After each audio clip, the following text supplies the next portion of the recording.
It's Halloween, which means ghosts are out. Ah! What, did you think I was gonna suck it up with a vacuum cleaner? Of course not, I don't suck. Oh god. Artistunknown, doing those game reviews, so you don't have to.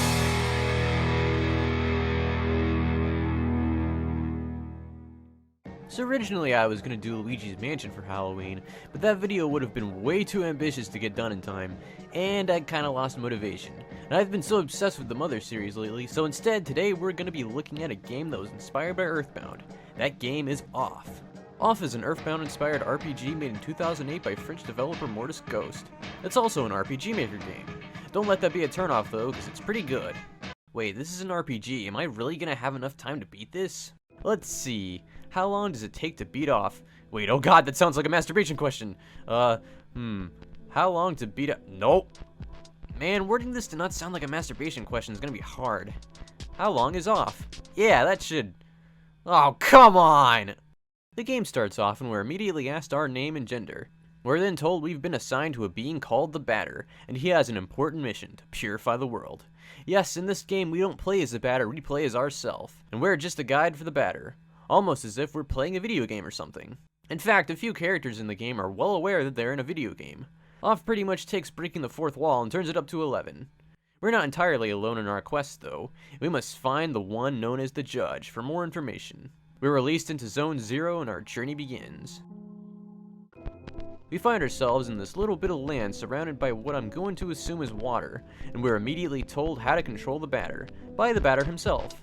It's also immediately apparent that the visuals of Off are quite simple. They have a creepy, weird charm to them though. In fact, the entire game is a creepy, weird charm, which is totally fitting for the tone of the game. We walk up and are treated to an overhead pan of the entire zone.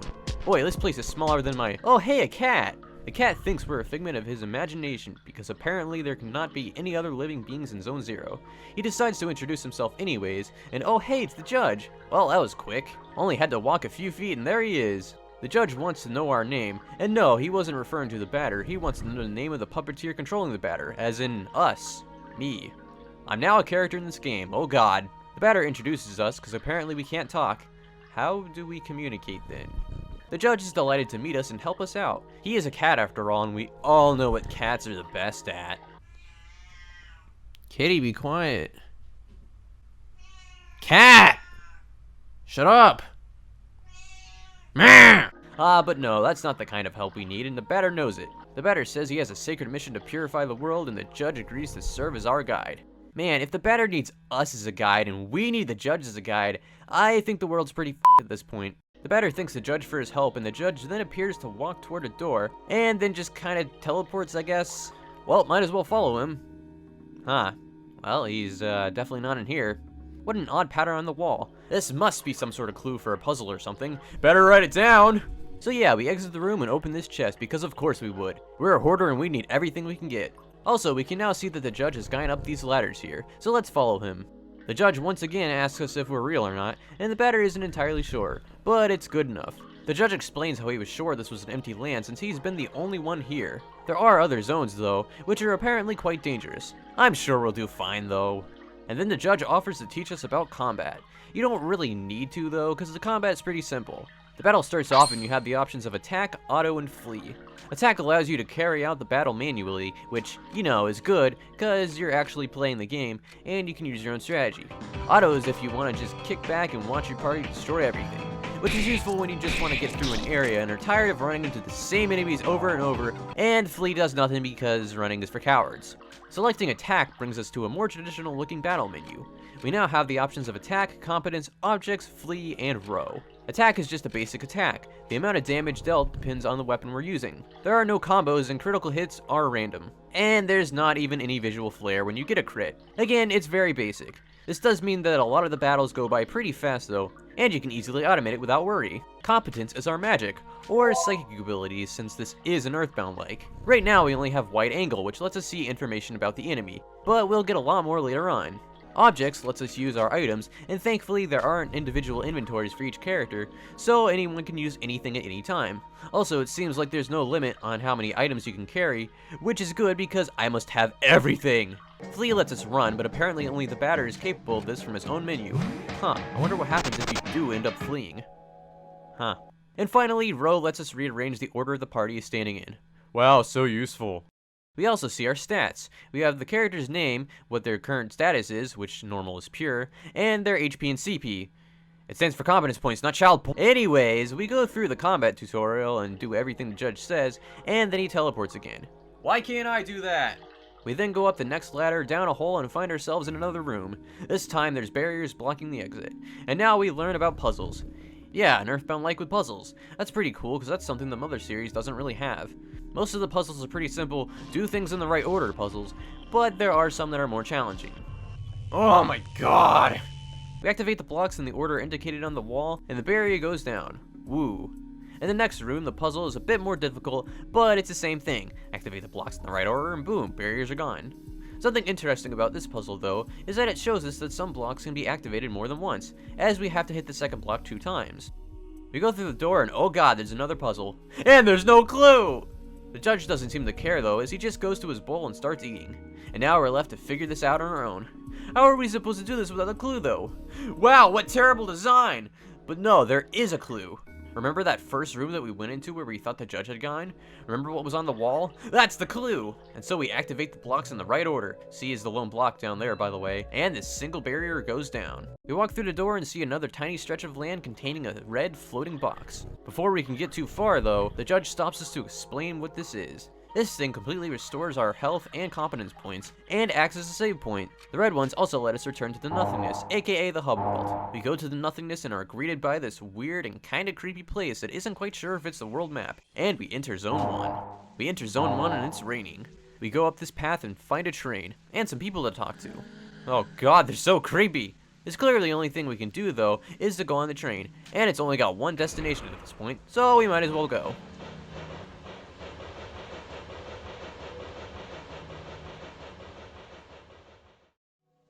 From this point, we find out that a lot of places are being overrun by specters, and our mission is clear. We must purify everything.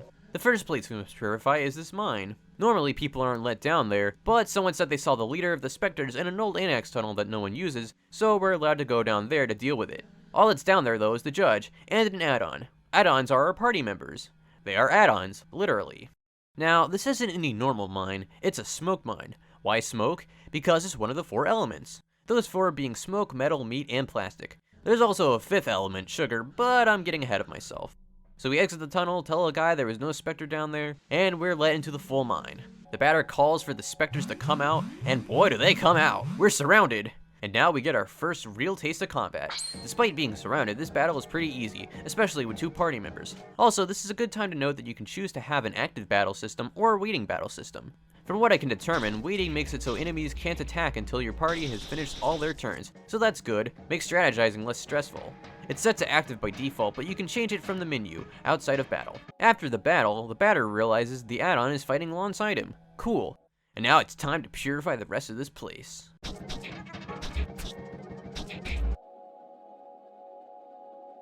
We eventually come to a point where we exit the mine without wholly purifying it. This is a whole new area with its own specter problems. It's at this point that we realize just how big our task is. In fact, you can't truly purify an area without actually beating the leader of the specters, which just so happened to be the guardian of the zone, which have been appointed by the queen herself. This kinda brings up the question of whether we're actually morally right here, but the first guardian is a jerk, so maybe we're doing the right thing. Plus, the specters are killing people, and the second guardian even sicks the specters on an entire town, so boy, this is getting deep.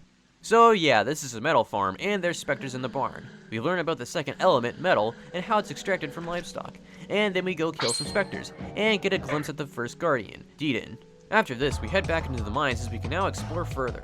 We find a switch, pull it, and can now explore even further, until we eventually find ourselves outside the next area, the postal office. There's also a merchant here, Zachary. We'll be seeing a lot more of him later.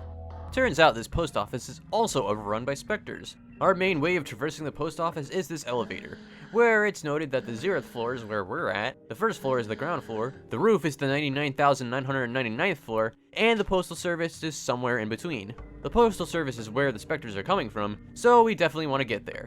Sure, you could try each floor individually, but that'd take way too long, and most of the floors are the same layout. So you go to the roof and the judge gives you a hint on how to find it. There's one section of the first floor where the employees say the same thing. So we go back, find them, and it turns out that the postal service is on floor 10,258. Once getting to the postal service, we make our way around all these boxes and find some notes scattered about, containing subtle clues on how to solve a puzzle which we'll need to do in order to gain access to the next elevator. The elevator stops outside the source of the specters, an office. We go inside and find Deedon. He's not too pleased to see us, and he says if we show our face to him again, he'll kill us. Then he goes to his home in Alma, presumably to make more specters.